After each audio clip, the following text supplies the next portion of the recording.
Good morning. मैं सुमित रंजन सिंह। आज हम क्लास 11th का बायोलॉजी का चैप्टर फर्स्ट शुरू करने जा रहे हैं। तो ध्यान से देखिएगा। हम 11th बायोलॉजी चैप्टर 1 का NCERT बुक से सबसे पहले कंटेंट्स देखेंगे कि हमें टोटल कितना चैप्टर पढ़ना है, उस चैप्टर में हमें क्या क्या पढ़ना है, और उसे देखने के बाद फिर हम आगे का पढ़ाई शुरू करेंगे।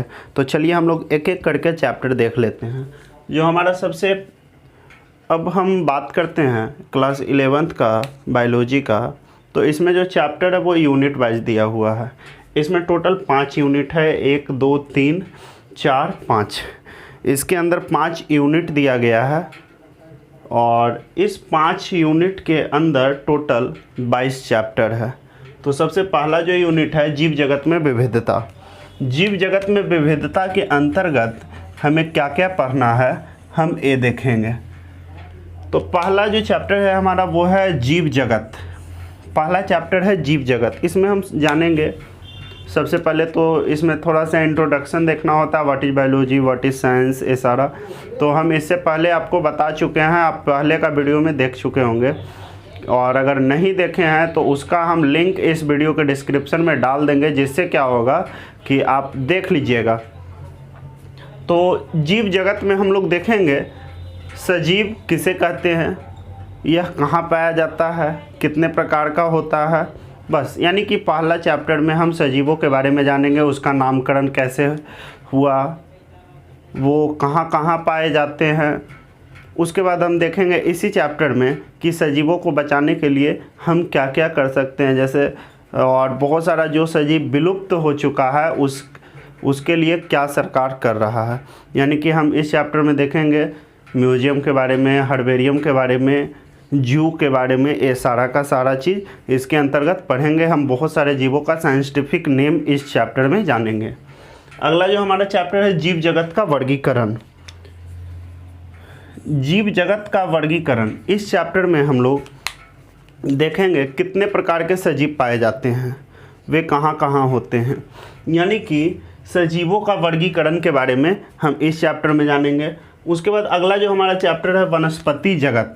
वनस्पति जगत में हम लोग वनस्पतियों के बारे में देखेंगे। वनस्पति कितने प्रकार के होते हैं, वे कहाँ कहाँ पाए जाते हैं, किस जलवायु में पाए जाते हैं, उन्हें कितने भागों में, वनस्पतियों को कुल कितने भागों में बांटा गया है, ये सारा का सारा हम वनस्पति जगत में देखेंगे। उसके बाद अगला है हमारा प्राणी जगत।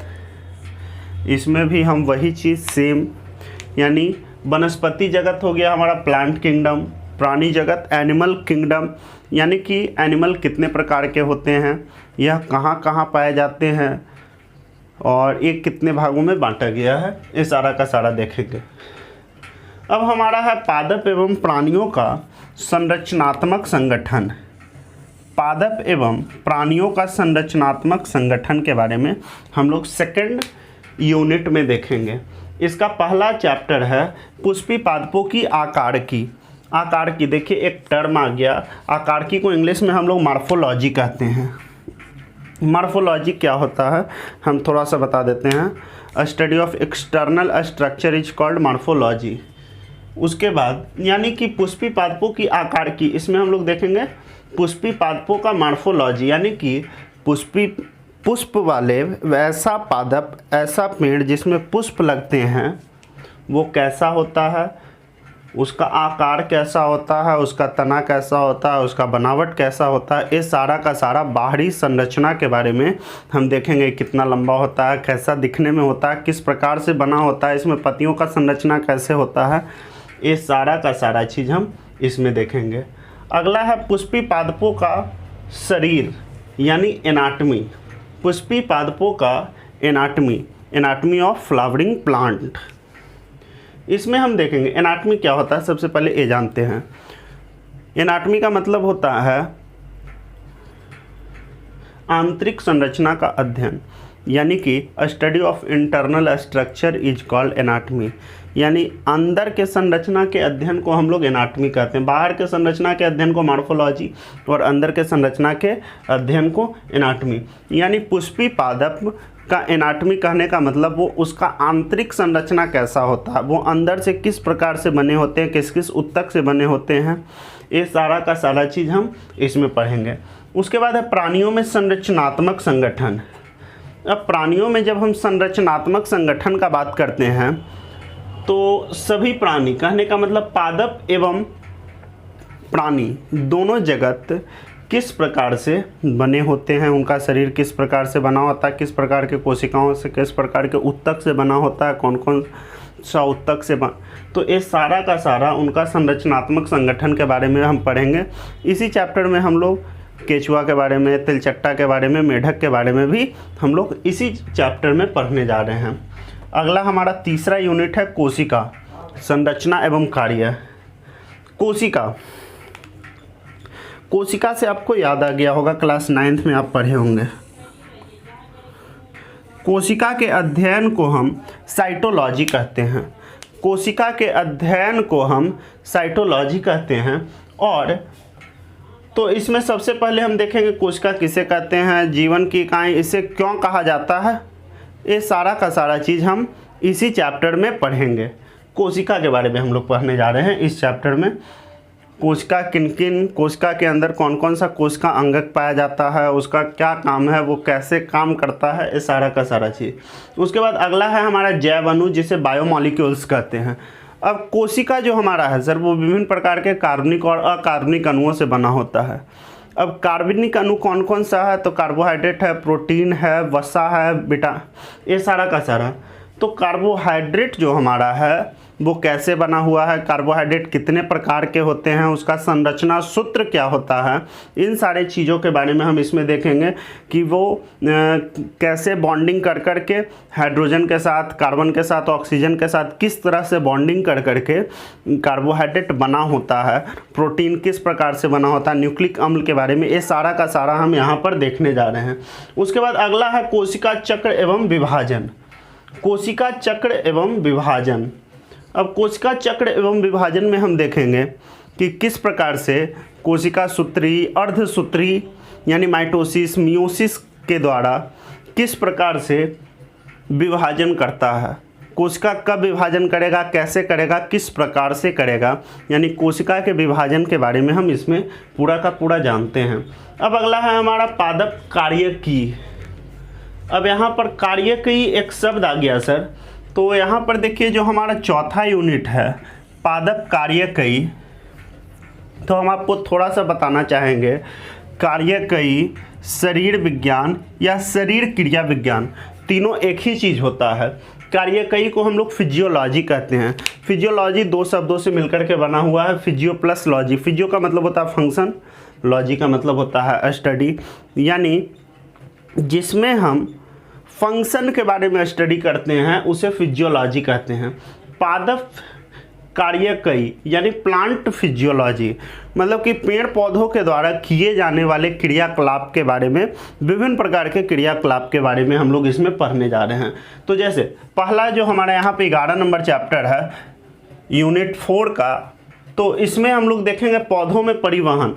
पौधे किस प्रकार से परिवहन करते हैं। पौधे के आप देखिएगा 150-150 फीट ऊंचा पेड़ होता है, वो जड़ से कैसे पानी को खींच लेता है। 200-200 फीट ऊंचा पेड़, आपको पता होना चाहिए कि 2 से 3 मंजिला 4 मंजिला छत पे पानी ले जाने के लिए हमें काफ़ी पावरफुल मोटर की आवश्यकता पड़ती है, और उस मोटर से हम टैंक में पानी भरते हैं। लेकिन जो 200-200 फीट ऊंचा पेड़ है वो कैसे पानी को अपने ऊपर खींच लेता है, मतलब कि उसमें पानी परासरण, विसरण, अंतःकुचन, किस तरह से पानी का प्रवाह होता है, पानी को जड़ से लेकर ऊपर तक ले जाया जाता है, पत्तियों में बनने वाले भोजन को सभी अंगों तक पहुंचाया जाता है, ये सारा का सारा क्रिया हम इसमें पढ़ेंगे। उसके बाद अगला है खनिज पोषण।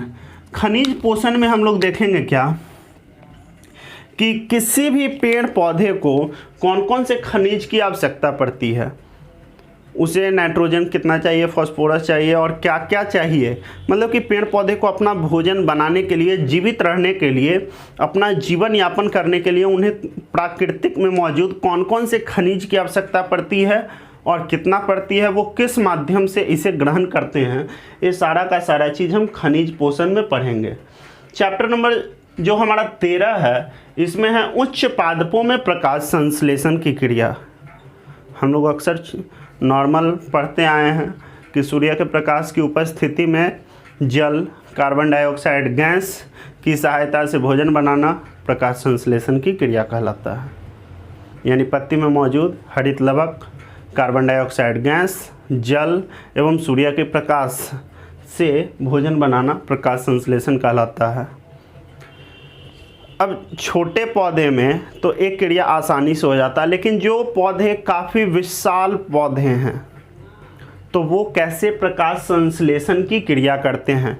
मतलब कि इसमें सबसे पहले हम लोग जानेंगे क्या कि प्रकाश संश्लेषण होता क्या है, प्रकाश संश्लेषण कितने प्रकार के होते हैं और प्रकाश संश्लेषण की क्रिया किस किस प्रकार से होते हैं। जैसे प्रकाश संश्लेषण की क्रिया दो प्रकार का होता है, एक होता है लाइट फोटोसिंथेसिस और दूसरा होता है डार्क फोटोसिंथेसिस। तो प्रकाश संश्लेषण यानी प्रकाश में होने वाला एक क्रिया और दूसरा प्रकाश की अनुपस्थिति में होने वाला प्रकाश संश्लेषण की क्रिया, इन सारे के बारे में जानेंगे। उसके बाद अगला हम लोग जानेंगे पादप में श्वसन, पेड़ पौधे श्वसन की क्रिया को कैसे अंजाम देता है, यानी पेड़ पौधे में श्वसन किस प्रकार से होता है, उसके अंदर भोजन कहाँ पे टूटता है, कहाँ पर ऊर्जा मुक्त होता है। जैसा कि आप जानते हैं कि श्वसन में क्या होता है, कार्बोहाइड्रेट का ऑक्सीकरण होता है, भोजन का अपघटन होता है और वहाँ से ऊर्जा मुक्त होता है जिसे कोशिका के द्वारा उपयोग किया जाता है। तो ये श्वसन की क्रिया कैसे होती है, श्वसन गैस को कहाँ से लिया जाता है, पेड़ पौधे आखिर दिन में कार्बन डाइऑक्साइड गैस क्यों लेते हैं, रात में ऑक्सीजन गैस क्यों लेते हैं, ये सारा का सारा चीज़ हम यहाँ देखेंगे। कारण कि पेड़ पौधे अगर दिन में कार्बन डाइऑक्साइड लेता है तो क्या दिन में वो श्वसन की क्रिया नहीं करता है, रात में वो ऑक्सीजन लेता है तो क्या सिर्फ वो रात में श्वसन की क्रिया करता है। ये सारा का सारा चीज़ हम यहाँ पर देखेंगे, काफ़ी डिटेल से देखेंगे। कारण कि अभी हम कंटेंट्स देख रहे हैं तो ज़्यादा हम साइंटिफिक लैंग्वेज में बात नहीं करेंगे, कारण कि आपका कुछ नहीं पढ़ा हुआ है। हम मोटा मोटी एक साधारण भाषा में बात करेंगे ताकि हर बच्चे इसे समझ सकें। जब हम चैप्टर पे आएंगे तो हम काफ़ी डीपली, काफ़ी अच्छे ढंग से बात करेंगे। अब हम लोग देखते हैं पादप वृद्धि एवं परिवर्धन, पेड़ पौधे कैसे वृद्धि करते हैं, वृद्धि करने के लिए उनके शरीर के अंदर कौन कौन से हार्मोन का निर्माण होता है, ये सारा का सारा चीज़ हम इसमें पढ़ेंगे। अब अगला है मानव शरीर विज्ञान यानी कि शरीर क्रिया विज्ञान। अब हम लोग देखेंगे मानव शरीर विज्ञान या फिर शरीर क्रिया विज्ञान, यानी कि यहाँ पर है ह्यूमन फिजियोलॉजी, यानी मानव के शरीर के द्वारा कौन कौन सा काम किया जाता है, मनुष्यों के द्वारा कौन कौन सा फंक्शन किया जाता है, ये सारा का सारा चीज़ हम यहाँ देखेंगे। तो पहला, अब इसका 5वां यूनिट का जो पहला चैप्टर वो चैप्टर नंबर 16 है। यहाँ पर हम लोग पाचन एवं अवशोषण पढ़ेंगे। यहाँ पर हम लोग पाचन एवं अवशोषण पढ़ेंगे। तो पाचन हम लोग क्लास 10th में अभी जस्ट पढ़ कर के आए हैं, श्वसन पढ़ कर आए हैं, अवशोषण पढ़ कर के आए हैं। ये सारा का सारा क्रिया हम लोग पढ़ कर के आए हैं। तो क्लास 10th में हम लोग जब पढ़ करके आए हैं तो आपको पता है पाचन क्या होता है, ठीक है। यानी कि यहाँ पर हम लोग जानेंगे पाचन क्या होता है, पाचन के लिए कौन कौन से अंग की जरूरत पड़ती है, यानी यहाँ पे हम अपना संपूर्ण पाचन तंत्र के बारे में जानेंगे और यहाँ पर हम जानेंगे अवशोषण के बारे में। क्लास 10th में हम लोग थोड़ा सा पढ़े थे, यहाँ पर काफ़ी बेहतर ढंग से पूरी तरह से पढ़ेंगे। यहाँ पर हम लोग कुछ छोड़ेंगे नहीं। कहने का मतलब क्लास 10th में हम जो भी पढ़े थे वो समराइज वे में पढ़े थे, लेकिन यहाँ हम पूरी तरह से डिस्क्राइब वे में पढ़ेंगे, पूरी तरह से हर चीज़ का वर्णन करते हुए हम लोग यहाँ पर पढ़ेंगे। अगला है हमारा श्वसन एवं गैसों का विनिमय, यानी यहाँ पर हम लोग देखेंगे कि श्वसन की क्रिया कैसे होता है, गैसों का विनिमय कैसे होता है, ये सारा का सारा चीज़ हम लोग देखेंगे। हमारे शरीर के अंदर श्वसन कैसे होता है, श्वसन के लिए कौन सा अंग, तो आप जानते हैं क्लास 10th में पढ़े हैं कि श्वसन के लिए कौन कौन सा अंग जिम्मेवार होता है, श्वसन में कौन सा अंग हमें मदद करता है, हमारे शरीर के अंदर श्वसन यानी कैसे होता है, गैसों का आदान प्रदान कैसे होता है, वायुमंडल से हम कैसे गैस को लेते हैं और शरीर के अंदर बनने वाले बेकार गैस को कैसे बाहर निकालते हैं। तो क्लास 10th में आप लोग समराइज वे में पढ़े थे, यहाँ पर हम लोग डीपली पढ़ेंगे। अगला है शरीर द्रव्य तथा परिसंचरण। शरीर द्रव्य एवं परिसंचरण के बारे में हम लोग देखेंगे कि जब हम लोग परिवहन करते हैं, ठीक है, तो हमारे शरीर के अंदर कौन कौन सा द्रव्य बनता है और हमारे शरीर के अंदर बनने वाले द्रव्यों को कैसे एक स्थान से दूसरे स्थान तक ले जाया जाता है, लाया जाता है, पहुंचाया जाता है, ये सारा का सारा चीज़। अगला है हमारा उत्सर्जी उत्पाद एवं उनका निष्कासन। हमारे शरीर के अंदर बनने वाले जितने भी बेकार, हानिकारक, अपशिष्ट पदार्थ होते हैं उसे शरीर के किन किन भागों द्वारा कैसे कैसे किस किस अंगों द्वारा निकाला जाता है, किस प्रकार से निकाला जाता है, ये सारा का सारा देखेंगे। अब एक चैप्टर आ गया गमन एवं संचलन। तो आपको लग रहा होगा एक गमन और संचलन क्लास 10th में नहीं पढ़े थे, परिवहन से ही रिलेटेड है। जब हम लोग परिवहन करते हैं यानी एक स्थान से दूसरे स्थान तक जाते हैं तो परिवहन में हमें हमारी पेशी और हमारी अस्थियां यानी हमारी हड्डियां मदद करता है। तो हम लोग गमन एवं संचलन में देखेंगे कि कशेरुकी और अकशेरुकी जीव किस प्रकार से गमन करते हैं। यहाँ पे सबसे पहले अकशेरुकी के बारे में देखेंगे, उसके बाद फिर कशेरुकी के बारे में देखेंगे। यहाँ पर हम मानव कंकाल तंत्र के बारे में भी अध्ययन करेंगे कि हमारे शरीर में कुल कितना हड्डी होता है, कितने प्रकार का हड्डी होता है, कौन सा हड्डी किस प्रकार से काम करता है, हड्डियों का अलग अलग जोड़ों के बारे में, गांठों के बारे में हम लोग देखेंगे। हमारे शरीर में हर जगह आप देखिए ज्वाइंट होता है, यानी दो हड्डी जब जुड़ता है तो एक ज्वाइंट बनाता है। तो उन जोड़ों के बारे में भी यहाँ पर देखेंगे सारा का सारा, यानी हम यहाँ पर अस्थि, उपस्थि, उपकला, इस सारा का सारा चीज़ के बारे में देखेंगे और ये सारा कैसे फंक्शन करता है, इसे फंक्शन करने में कौन कौन सा मांसपेशियाँ मदद करता है, ये सारा का सारा देखेंगे। अगला है तंत्रिकीय नियंत्रण एवं समन्वयन। क्लास 10th में हम लोग नियंत्रण एवं समन्वयन पढ़े थे, वहाँ पर समराइज वे में पढ़े थे, यहाँ काफ़ी डीपली पढ़ेंगे। रासायनिक समन्वयन एवं एकीकरण, यहाँ पर हम लोग देखेंगे कि हमारे शरीर के अंदर जो समन्वयन होता है, नियंत्रण का क्रिया होता है, वो विभिन्न प्रकार के हार्मोनों के द्वारा होता है। उस हार्मोन का निर्माण कहाँ होता है, तो हमारे शरीर में हार्मोनों का निर्माण अंतःस्रावी ग्रंथि के अंदर होता है। अब जो ग्रंथि होता है वो कितने प्रकार के होते हैं, हमारे शरीर में कहाँ कहाँ पाए जाते हैं और उन ग्रंथियों के द्वारा कौन कौन से हार्मोन का निर्माण होता है, ये सारा का सारा हम इस 22 नंबर चैप्टर में पढ़ेंगे। यानी कि हमें क्लास 11th में पूरा 1 से लेकर 22 तक यानी 22 चैप्टर पढ़ना है और सारा का सारा चैप्टर इम्पोर्टेंट है। कोई ऐसा चैप्टर नहीं है कि जिसे आप छोड़ सकते हैं, सारा का सारा चैप्टर पढ़ना बहुत ज़रूरी है और सारा का सारा चैप्टर मज़ेदार है। एक चीज़ और हम बोलना चाहेंगे, अगर आप आईएससी में बायोलॉजी लिए हैं, कुछ सोच कर लिए होंगे, या अगर नहीं सोच कर लिए, आप देखे होंगे कि हमारा दोस्त लिया, चलो हम भी ले लेते हैं, कोई बात नहीं, आप बायो ले लिए हैं, ज़िंदगी का सबसे अच्छा काम किए हैं, बहुत अच्छा काम किए हैं कि आप बायो लिए हैं। लेकिन अगर आप बायो लिए हैं तो इसे अच्छे ढंग से पढ़ें, बेहतर ढंग से तैयारी करें, ताकि आईएससी लेवल पे होने वाले वे सारे एग्ज़ाम जिसे देने के लिए बायोलॉजी आवश्यक है, उस एग्ज़ाम में आप बैठ सके और उसे क्रैक कर सके। मतलब कि सारा का सारा एग्ज़ाम में आप बैठ सके और उसे दे सके, इस कदर पढ़िए और एग्ज़ाम क्वालिफाई कर सके।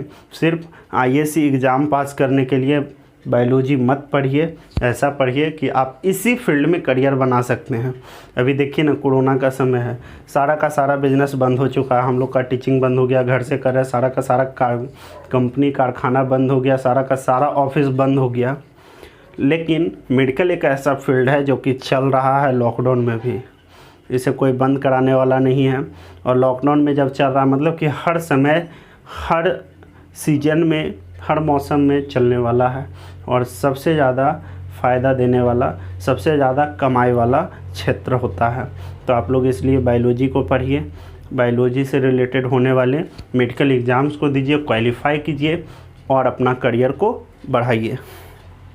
एक बात हम और आप लोग को बोलना चाहेंगे कि यहाँ पर 1 से लेकर 22 तक चैप्टर है, तो 2 तरह से पढ़ाई किया जा सकता है। पहला तो इस प्रकार से कि हम लोग चैप्टर 1, 2, 3, 4, 5, 6, 7, 8, 9, 10, 11, 12 से लेकर के 22 तक इस तरह से सीरियल वाइज पढ़ लें। दूसरा क्या है कि हम लोग यहाँ पर देख रहे हैं कि हमारा जो क्लास 11th का जो बायो है वो 5 यूनिट में दिया हुआ है। अब जैसे देखिए यूनिट 3 है कोशिका संरचना एवं कार्य, तो इसमें जो कोशिका के बारे में दिया हुआ हम लोग लगभग थोड़ा हल्का पढ़ चुके हैं क्लास 9th में। यहाँ पर जैव अणु के बारे में थोड़ा डीपली पढ़ना है, बाकी कोशिका चक्र एवं विभाजन के बारे में आप नाम से समझ रहे हैं, तो जब हम पढ़ेंगे तो भी समझ लीजिएगा। इधर हमारा है प्लांट फिजियोलॉजी, इधर हमारा है पादप एवं प्राणियों का संरचनात्मक संगठन है, ठीक है। और इधर हमारा है ह्यूमन फिजियोलॉजी, जो कि अभी क्लास 10th में हम लोग पढ़ कर के आए हैं। तो दो तरह से हो सकता है, एक हम चैप्टर 1 से शुरू कर दें सीरियल वाइज या यूनिट वाइज, लेकिन मुझे ऐसा लगता है कि अगर आप यूनिट वाइज पढ़ते हैं तो ज़्यादा बेहतर होगा। तो आप लोग सोच लीजिए, डिसाइड कर लीजिए कि चैप्टर 1 से पढ़ना है या यूनिट वाइज पढ़ना है। और यूनिट वाइज जब पढ़ना है तो कौन सा यूनिट हम पहले शुरू करें, यूनिट 1 को पहले शुरू करें या यूनिट 3 को पहले शुरू करें जो कि आप क्लास 9th में पढ़े थे, या फिर यूनिट 5 को पहले शुरू करें जो कि अभी क्लास 10th में आप पढ़ कर के आए हैं। लेकिन अगर आप यूनिट 5 को पहले पढ़ते हैं तो आपको बेहतर समझ में आएगा, कारण कि आप अभी क्लास 10th से तुरंत पढ़ कर के निकले हैं। तो आपको कौन सा यूनिट पढ़ना है, कौन सा चैप्टर पहले पढ़ना है, कमेंट बॉक्स में लिख दीजिएगा। वीडियो कैसा लगा ये भी लिखिएगा, वीडियो क्वालिटी के बारे में लिखिएगा। और अगर वीडियो अच्छा लगा हो तो लाइक कीजिएगा, शेयर कीजिएगा और हमारे चैनल को सब्सक्राइब कर लीजिएगा, ताकि आगे आने वाला सारा का सारा जो भी क्लास है वो सबसे पहले आपको मिल सके और आप उसे अटेंड कर सकें। तो आज के लिए इतना ही, थैंक यू।